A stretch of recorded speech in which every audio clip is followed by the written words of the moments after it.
Welcome back to This Week in Agribusiness. Our three farmers from this year's BASF Plan Smart, Grow Smart series gathered recently to talk with Max Armstrong about the successes of this season. We've got part two of their conversation right now.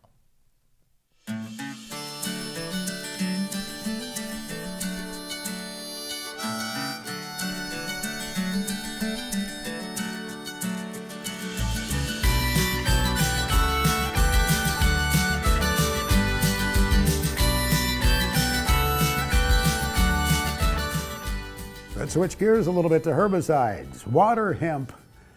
Nick, you have any? Everybody's got water hemp. If you don't, you're lying. I guess that's the way I feel anymore. It's a problem, and it's we kind of created it ourselves with the Roundup cheap program, and we cut it. You know, it worked well at one point. Right now, we're just having to spend a lot more money on herbicide than I want to, because we're going to have to get out there early and do multiple passes, and it's not really what you want to do, but it's what you have to do, because it just can't let it get out of hand anymore than it already is. What has been your approach?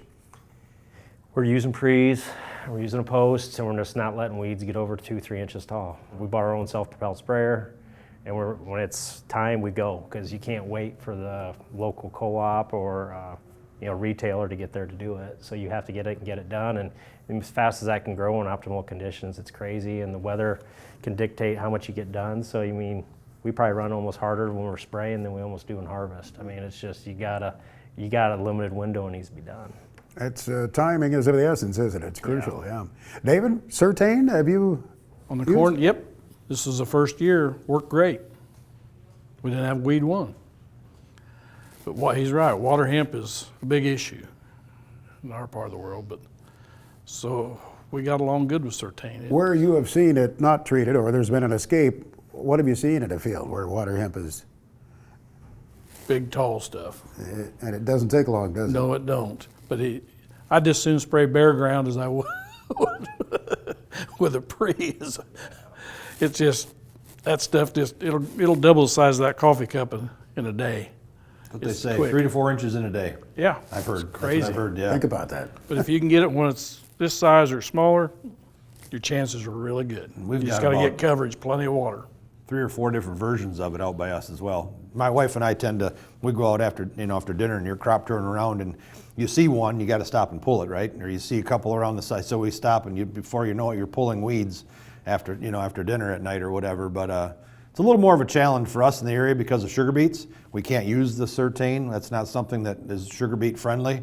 So we put a full rate of Verdict. We use in the springtime, 16 ounces for us is a full rate. And then we come back with Status. And we've spent probably, I think about $100 an acre is the number I thought on our farm, 7,500 acres to control water hemp. That's what it's cost us over the last 5 years increase, extra herbicides, more sprays, like you said, Nick, multiple passes to try to control the water hemp on our farm.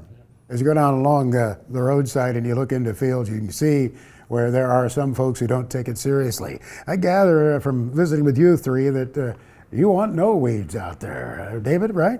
Crowd the ditches and the road banks. If you don't crowd them, look out. Yeah, we take pride in delivering a clean crop, opening the tailgate at these elevators or end users and not have a bunch of weed seed, come out into their pit and make it look as clean as we can. A lot of times you don't get paid any more for it, but it's just a pride thing. Trying to pass that on to the next generation that we don't leave them with a mess. Sure.